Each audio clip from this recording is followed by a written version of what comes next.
Hello everyone, a very good morning all of you. कैसे हो साथियों? सब बढ़िया होंगे, मस्त होंगे।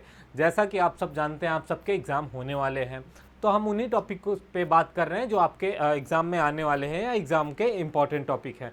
तो आज का जो हमारा सब्जेक्ट है वो है बीएससी एग्रीकल्चर फोर्थ सेमेस्टर, और सब्जेक्ट है प्रैक्टिकल क्रॉप प्रोडक्शन। इसमें हम बेसिक सी कुछ जो जानकारी है बेसिक प्रैक्टिकल क्रॉप प्रोडक्शन के बारे में हम पढ़ेंगे। सबसे पहला जो हमारा पॉइंट है वो है क्रॉप प्लानिंग। ये क्रॉप प्लानिंग क्या होती है? इसे कहते हैं फसल योजना भी कहते हैं, ठीक है। क्रॉप प्लानिंग या फसल योजना भी कहते हैं। फसल योजना एक सरल उपकरण है या फिर फसल उगाने का एक तरीका है जिसको जो है जिससे उत्पादकों को पूरे वर्ष उनके संभावित फसल, यानी कि जो उत्पादक हैं वो पूरे वर्ष जो फसल का उत्पादन करना चाहते हैं उसको एक दृश्य अवलोकन देने के लिए डिजाइन किया गया है। क्या किया गया है? उसको एक बार देखने के लिए इसका डिजाइन किया गया है या फिर फसल योजना तैयार की गई है, जिसे इंग्लिश में क्रॉप प्लानिंग भी कहते हैं, ठीक है। कोई भी फसल उगाने के लिए जो एक योजना बनाई जाती है उसी को कहते हैं क्रॉप प्लानिंग। अपने मूल रूप में यह शेड्यूल रोपण में मदद करता है, लेकिन किसान इसे अधिक उन्नत कार्य जैसे बजट, बीज, आदेशों की गणना और बिक्री की भविष्यवाणी करने में सहायता के लिए भी विकसित कर सकते हैं। देखिए सीधा सीधा समझते हैं क्रॉप प्लानिंग क्या है। जैसा कि हम सब जानते हैं, कोई भी कार्य करने से पहले, कोई भी बिजनेस करने से पहले उसमें क्या करते हैं, हम एक प्लानिंग तैयार करते हैं, एक योजना बनाते हैं कि कैसे कैसे इस कार्य को संपादित करना है और क्या खर्च आएगी, क्या लागत आएगी, किस समय पे किस चीज़ की आवश्यकता होगी। तो वही बात है यहाँ पे क्रॉप प्लानिंग की, या फिर फसल योजना जिसे कहते हैं, कि फसल को उगाने के लिए जो भी एक सरल एक क्रॉप प्लानिंग जो है यह एक सरल उपकरण के रूप में है। जो उत्पादक या जो किसान होते हैं वो फसल का जो फसल का पूरा लाइफ चक्र होता है, लाइफ साइकिल होता है, जीवन काल होता है, उसमें उसकी आवश्यकताओं को पूर्ति करने के लिए डिजाइन किया जाता है। उसे क्या कहते हैं? क्रॉप प्लानिंग कहते हैं। आगे बात करें दोस्तों तो मल्टीपल क्रॉपिंग सिस्टम। आखिर ये मल्टीपल क्रॉपिंग सिस्टम क्या है? तो मल्टीपल क्रॉपिंग सिस्टम का मतलब होता है कि कृषि में एक साथ एक से अधिक फसल या फिर बहुफसली खेती करना, दो या दो से अधिक फसलों की खेती एक साथ करना। एक वर्ष के दौरान भूमि के एक ही टुकड़े पर केवल एक फसल के बजाय दो या दो से अधिक फसलों की उगाने की प्रथा। जब कई फसलों को एक साथ उगाया जाता है तो इसे अंतरा फसल के रूप में भी जाना जाता है। ऐसे समझते हैं साथियों, जैसे कि आलू की खेती की गई, ठीक है, आलू के साथ सरसों और उसके बाद मटर भी बोया जाता है, तो उसे क्या कहते हैं? मल्टीपल क्रॉपिंग कहते हैं। क्या कहते हैं? आलू के साथ मटर और सरसों के बोना जो है किसी एक लैंड पे या फिर एक पार्टिकुलर एक जगह एक फसल के साथ दो या दो से अधिक फसलों को बोना या फिर उनको उगाया जाना एक ही साल में, उसे क्या कहते हैं? मल्टीपल क्रॉपिंग या फिर अंतर फसल के रूप में भी जाना जाता है। यह फसल प्रणाली किसानों को उनकी फसल उत्पादकता और उनकी आय को दुगना करने में मदद करती है। क्या करती है? अगर मल्टीपल क्रॉपिंग करेगा किसान तो मल्टीपल क्रॉपिंग में किसान को यह फायदा होगा कि उसमें जो फसल की उत्पादकता है और उसकी जो आय है फसल से वह दुगनी हो जाएगी। जैसा कि आलू के साथ साथ क्या है, आलू के साथ साथ उनको जो है मटर या सरसों की भी खेती करने को मिल जाता है। क्या तो उसमें एक साथ अधिक जो है आय की प्राप्ति होती है। लेकिन बहुफसली खेती के लिए दो या दो से अधिक फसलों का चयन मुख्य रूप से चयनित फसलों के पारस्परिक लाभ पर निर्भर करता है। क्या करता है? बहुफसली खेती के लिए दो या दो से अधिक फसलों का जो चयन होता है, मुख्य रूप से चयनित फसल है उसके पारस्परिक लाभ पर क्या करता है? निर्भर करता है, डिपेंड करता है। आगे बात करें फील्ड प्रिपरेशन की, या ज़मीन तैयारी की, फील्ड प्रिपरेशन की, या खेत की तैयारी की बात करें तो खेत की तैयारी क्या होता है? खेत की तैयारी में क्या करते हैं? फील्ड प्रिपरेशन या फसल बोने के समय जो खेत की तैयारी की जाती है उसे ही फील्ड प्रिपरेशन कहते हैं। क्या कहते हैं? जो फसल बोने से पहले खेत की तैयारी की जाती है उसको क्या कहते हैं? फील्ड प्रिपरेशन कहते हैं। और खेत में मोल्ड हल का उपयोग कर और पिछली फसल से बचे हुए अवशेष, क्या करते हैं? जो पिछली फसल के अवशेष होते हैं या फिर पिछली फसल के जो अवशेष बचे होते हैं, खरपतवार, पत्थर एवं मिट्टी के ढेले को हटाने के लिए बार बार जो है कल्टीवेटर का उपयोग करते हुए जुताई कार्य करना और अंतिम जुताई करते समय मिट्टी में 75 किलोग्राम नाइट्रोजन पर हेक्टेयर देना, ठीक है, 75 kg पर किलो 75 केजी पर हेक्टेयर। ठीक है, पहले इसको समझते हैं कि फील्ड प्रिपरेशन क्या है। देखिए, कोई भी फसल बोने से पहले, ठीक, कोई भी फसल बोने से पहले जो खेत की तैयारी की जाती है, खेत की जुताई की जाती है, उसमें खरपतवार, उसके कंकड़, उसमें जो अवशेष होते हैं,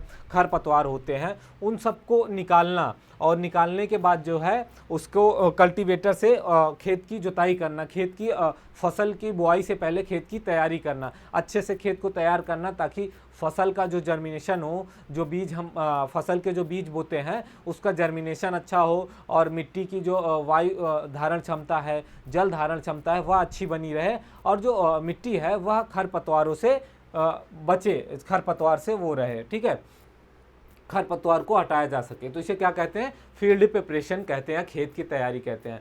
खेत की तैयारी फसल को बोने, कोई भी फसल को हम बोए हैं, फसल को काटने के बाद, ठीक है, अगली फसल लेने के लिए जब हम खेत की तैयारी करते हैं तो उसे क्या कहते हैं? फील्ड प्रिपरेशन कहते हैं, या फिर खेत की तैयारी करना कहते हैं।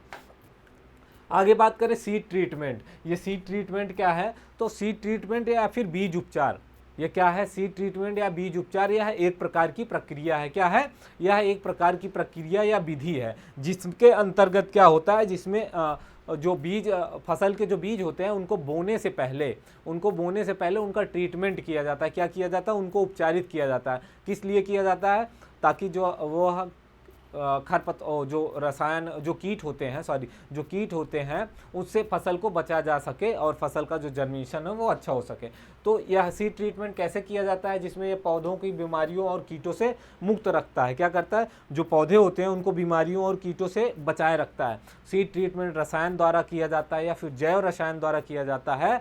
ठीक है, सीड ट्रीटमेंट रसायन, जैव रसायन या ताप से उपचारित किया जाता है सीड को। क्या किया जाता है? सीड को उपचार, पोषक तत्व स्थिरीकरण हेतु जीवाणु कल्चर से भी बीज का उपचार किया जाता है। क्या किया जाता है? बीज का उपचार जीवाणु कल्चर से भी किया जाता है। देखिए, सीड ट्रीटमेंट का मतलब यह होता है कि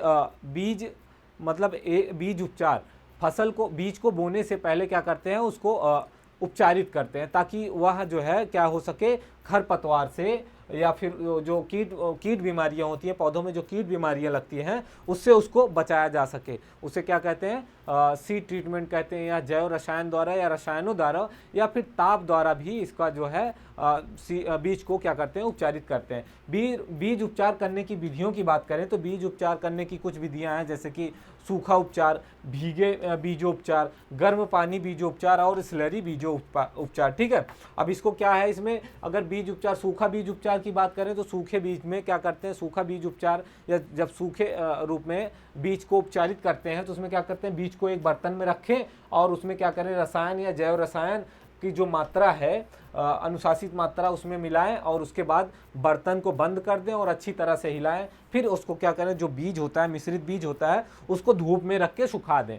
कैसे करें? अगर सूखा बीज उपचार करना है तो जो बीज है, बुआई के लिए हम बीज को जो प्रयोग में लाने वाले हैं, उस बीज को क्या करते हैं? एक बर्तन में रखें, और बर्तन में उस रसायन को, कोई भी रसायन जो बीज उपचार में रसायन का उपयोग किया जाता है, उसको उसमें डाल के क्या करें? उसको जो है बीज को अच्छी तरीके से उसमें मिला दें, और मिलाने के बाद जो है उसको धूप में थोड़ी देर के लिए डाल दें या सुखा दें, उसको मिश्रित कर दें। ठीक है, तो इससे क्या होगा? सूखा बीज उपचार होगा। भीगे बीज उपचार विधि की बात करें तो इसमें पॉलीथीन या फिर पक्की फर्श का उपयोग करते हैं। इस पे क्या करते हैं? बीज को पहले फैला देते हैं। ठीक है, और उसके बाद हल्का से पानी का छिड़काव करते हैं। जो भीगे बीजोपचार की विधि की बात करें तो इसमें क्या करते हैं? पॉलीथीन चादर या पक्की फर्श को क्या करते हैं? बीज को फैला देते हैं, उसके बाद उस पर पानी का छिड़काव कर देते हैं। क्या करते हैं? पानी का छिड़काव कर देते हैं। फिर रसायन या फिर जैव रसायन की जो मात्रा है उसे बीज के ऊपर क्या करते हैं? डाल के उसको दस्ताना पहन के हाथों से अच्छी तरह से मिलाकर छाया में क्या करते हैं?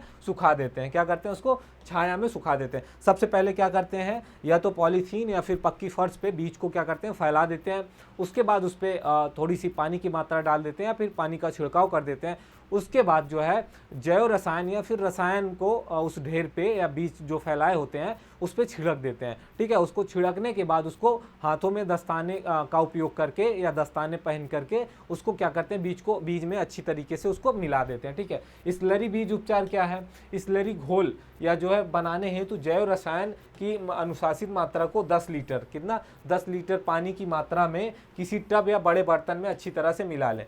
इसमें क्या करते हैं, पानी में जो जैव रसायन है उसको पानी में क्या करते हैं, मिला लेते हैं। ठीक है, 10 लीटर पानी में किसी बर्तन में अच्छी तरह से उसको मिला लें और उसके बाद इस घोल में क्या करें, बीज को डाल दें, या फिर जैसे बीज हो गया या फिर कंद हो गया या पौधे की जड़ें हो गई, जो भी है उसको क्या करें 10 से 15 मिनट तक डालकर रखें। फिर उसको बाद छाया में क्या करें, बीज या कंद को क्या करें, सुखा लें तथा बुआई या रुपाई कर लें। क्या करें, इसको में क्या करते हैं, स्लरी बीज उपचार में क्या करते हैं, जो रसायन होता है उसको क्या पानी में मिलाते हैं, पानी में 10 लीटर पानी में अच्छी तरीके से मिला लेते हैं उसमें रसायन, और उसके बाद उसमें बीज या फिर पौधों की जड़ें हो गई या फिर कंद हो गया, उसको उसमें थोड़े टाइम के लिए क्या करते हैं, मिला देते हैं या फिर उसमें डुबा देते हैं। ठीक है, फिर उसके बाद उसको छाया में सुखा लेते हैं और फिर उसके बाद बीज की बुआई करते हैं या फिर पौधे जो हैं उनकी रोपाई करते हैं। अगला है गर्म पानी उपचार। ठीक है, गर्म पानी के द्वारा भी इसको बीज को उपचारित किया जा सकता है, बीज को बचाया जा सकता है कीटों और बीमारियों से।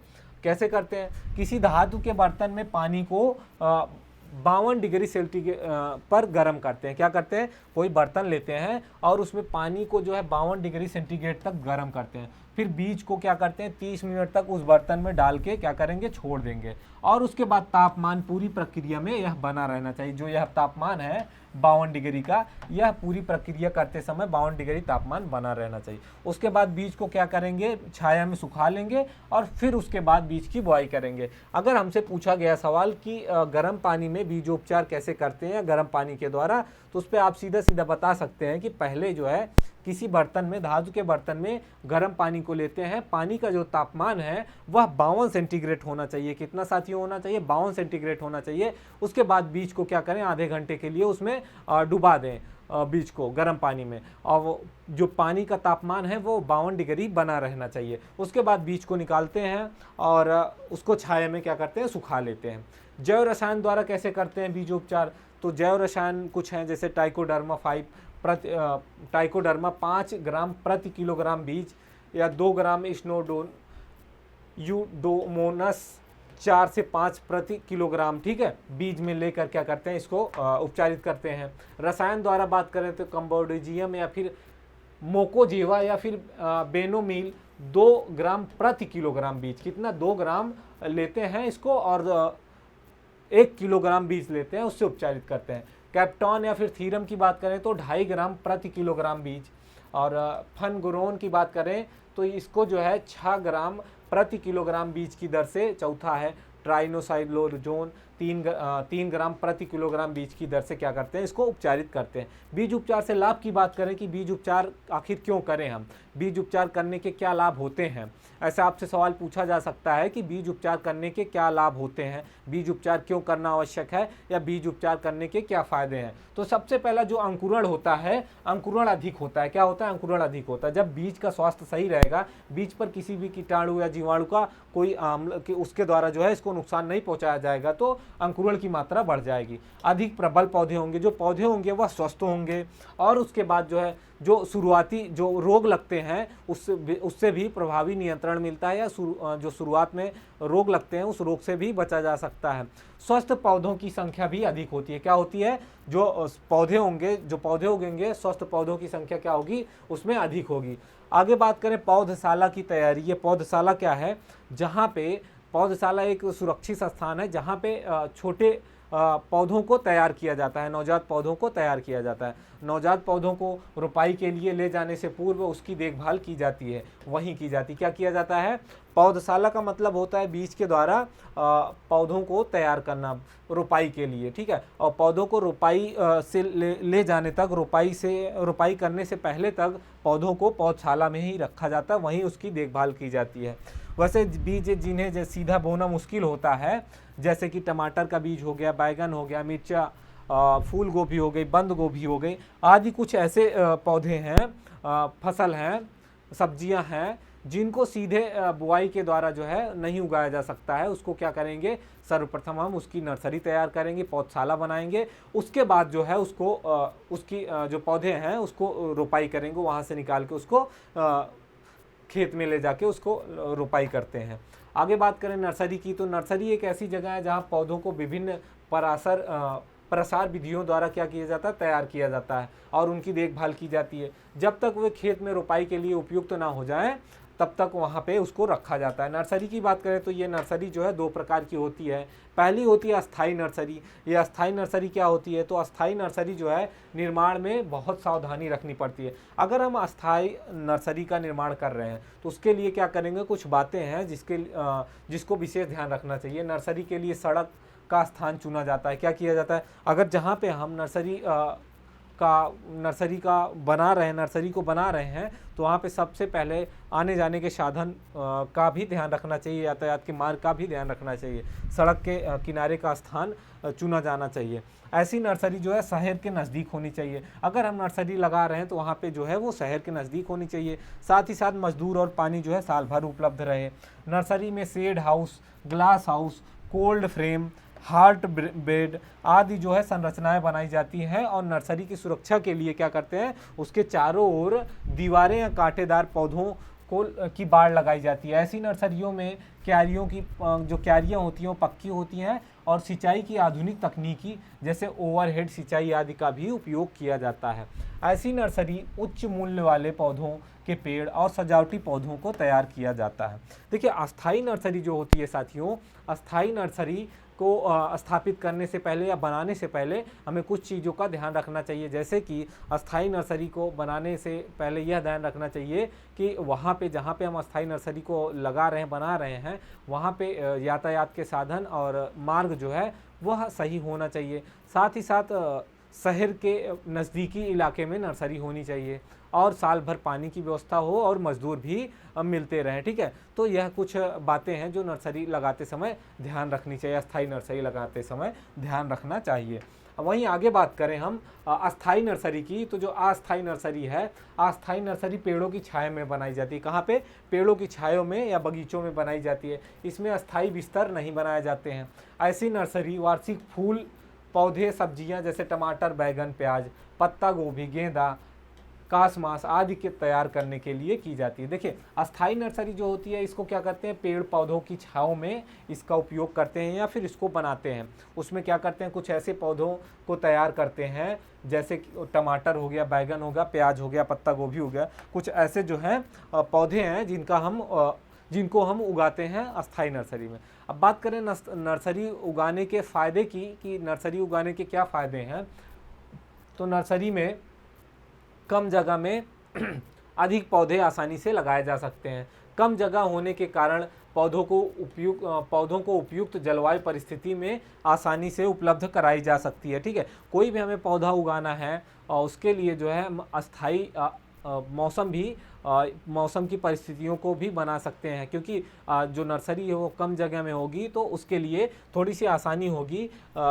मौसम जलवायु की परिस्थिति उपलब्ध कराने में। जबकि खुली स्थिति में ऐसी सुविधाएं उपलब्ध कराना संभव नहीं है। कम क्षेत्र में होने के कारण रोग एवं कीटों पर भी आसानी से नियंत्रण पाया जा सकता है। देखिए, नर्सरी उगाने में नर्सरी को कम क्षेत्रों में उगाया जाता है। उसके बाद वहां से पौधों को तैयार किया जाता है और रुपाई के लिए ले जाता है। वही पौधों को कम जगह पे तैयार किया जाता है तो वहाँ पे जो रोग लगते हैं उन रोगों से भी बचा जा सकता है। ठीक है, कीटों से भी आसानी से नियंत्रण पाया जा सकता है, कीटों पर भी। वहीं बात करें नर्सरी में बेमौसम सब्जियों के पौधों का भी उत्पादन नर्सरी में लिया जा सकता है और नियंत्रित वातावरण भी उत्पादन किया जा सकता है। बीजों को नर्सरी में उपयुक्त वातावरण दिया जाता है ताकि उनका अंकुरण अच्छा हो। नर्सरी में भूमि का उचित उपयोग किया जा सकता है। जो नर्सरी का उपयोग कर रहे हैं वहाँ पे भूमि का जो है उचित उपयोग भी हम कर सकते हैं। तो नर्सरी के यह कुछ फ़ायदे हैं। अब नर्सरी के लिए स्थान का चुनाव की बात करें या फिर स्थल का चुनाव की बात करें तो स्थान का चयन करते समय कुछ बातें हैं जिनका विशेष ध्यान रखना चाहिए। जैसे कि खुली एवं सुरक्षित जगह होनी चाहिए। ऐसी जगह ना चुने जहाँ पे इमारतें हों बड़ी बड़ी, या फिर ऐसी जगह ना चुने जहाँ पे बड़ी बड़ी इमारतें हों। छायादार स्थान नर्सरी के लिए उपयुक्त नहीं होते हैं। नर्सरी क्षेत्र में क्या है, जल निकासी भी अच्छी होनी चाहिए और उसके साथ साथ नर्सरी में अस्थायी जल पूर्ति भी होनी चाहिए। नर्सरी में वार्षिक जो है श्रमिक जो है या मजदूर जो है पूरे साल उपलब्ध रहना चाहिए और उसके साथ साथ वहाँ की सड़क मार्ग, वहाँ का जो स्थान है वो सड़क मार्ग से जुड़ा होना चाहिए जिससे पौधों को आसानी से ले आया और ले जाया जा सकता है। तो साथियों, आपने देखा कि यहाँ पे हमने चर्चा की कि क्रॉप प्लानिंग क्या है या फसल योजना क्या है और नर्सरी क्या है नर्सरी के क्या फ़ायदे हैं, तो ये इसमें से जितना आज की जो हमने क्लास में आपसे डिस्कस किया उसमें से एक क्वेश्चन ज़रूर आपके एग्ज़ाम में पूछा ही पूछा जाएगा, क्योंकि हर बार इस टॉपिक से एग्ज़ाम में सवाल पूछे जाते हैं। तो साथियों, आज की जो हमारी क्लास होती है यहीं पे समाप्त होती है। हम मिलेंगे अगली वीडियो में एक नए टॉपिक के साथ, और जो है आप लोग अच्छे से पढ़ाई करिए, क्योंकि आपके एग्ज़ाम आने वाले हैं। बाकी अगर कोई आप सबको कोई टॉपिक नहीं समझ में आ रहा है, या फिर आप को लग रहा है कि ये टॉपिक जो है छूटा हुआ है, तो आप ज़रूर हमें कमेंट के माध्यम से उस टॉपिक के बारे में बताएं, ताकि वह टॉपिक हम लोग आपके सामने आप लोग को क्या करें, उसके बारे में बता सकें आपको। ठीक है, तो जय हिंद, जय भारत, मिलते हैं अगली वीडियो में।